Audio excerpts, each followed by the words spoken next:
Everybody, and today we have another wonderful book in our series of all the great books which made our world.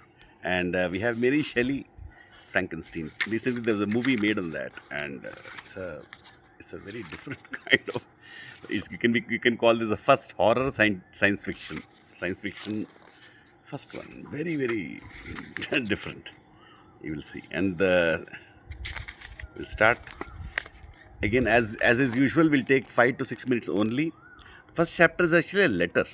Heading is letter 1 to Mrs. Saville, Saville, England, St. Petersburg, December 11th, 17 something. To Mrs. Saville, England. Letter. Now he's writing the letter.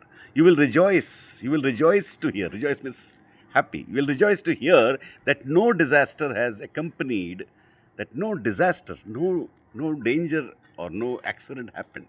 You will rejoice to hear that no disaster, accident has accompanied, come with the commencement, beginning of an enterprise which you have regarded with such evil forebodings, with which you regarded with such evil forebodings. Something will happen, something bad will happen. We say no, that's called evil forebodings. Something bad will happen.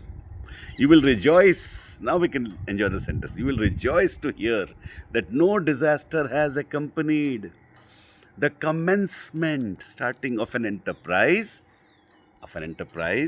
project which you have regarded with such evil forebodings.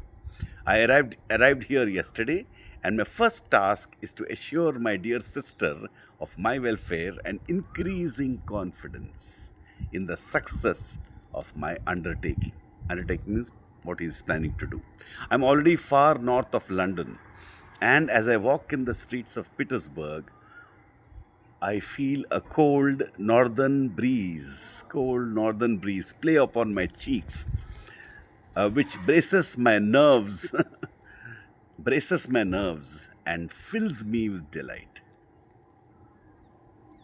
I feel a cold northern breeze play upon my cheeks, which braces my nerves and fills me with delight. Do you understand this feeling?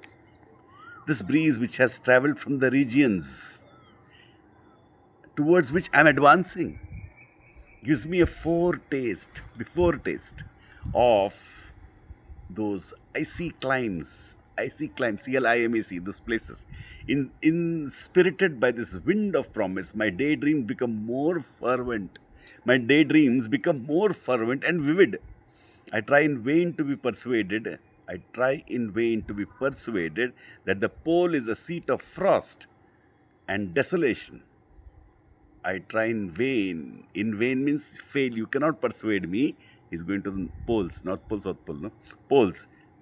I try in vain to be persuaded.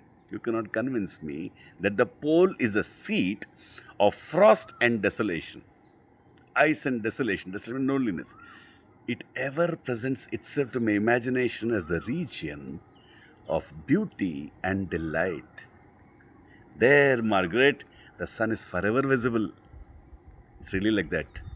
Its broad disk just skirting the horizon and diffusing, sending out a perpetual, non-stop, perpetual splendor,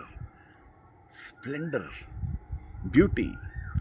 There, for with your, there, for with your leave, my sister, I will put some trust in preceding navigators. There, snow and frost are banished, and sailing over a calm sea, we may be wafted slowly going away to a land surpassing in wonders, surpassing, going beyond, surpassing is more than, in wonders and in beauty, every region hitherto discovered on this habitable globe. On this habitable globe. Its productions and features may be without example as the phenomena of the heavenly bodies undoubtedly are in those undiscovered solitudes. In that aloneness, I'll enjoy. What may not be expected in a country of eternal light? Imagine what cannot be expected in a country of eternal light. I may there discover the wondrous power which attracts the needle and may regulate a thousand celestial observations that require only a voyage to render their seeming eccentricities consistent forever. This voyage, I'll observe all the celestial, make the celestial observations. They seem eccentric, which means they're not, they're random. They seem random, but I will make them consistent. He's saying, beautiful start. No, what a beautiful start. What a great novel. This novel is a very great novel, very beautifully written, and you will see because it is a horror and science fiction, it will be even more entertaining because such great books, great horror, great science fiction books, actually show humanity only indirectly. Thank you so much. We'll meet in the next video. We'll continue this first chapter. Thank you.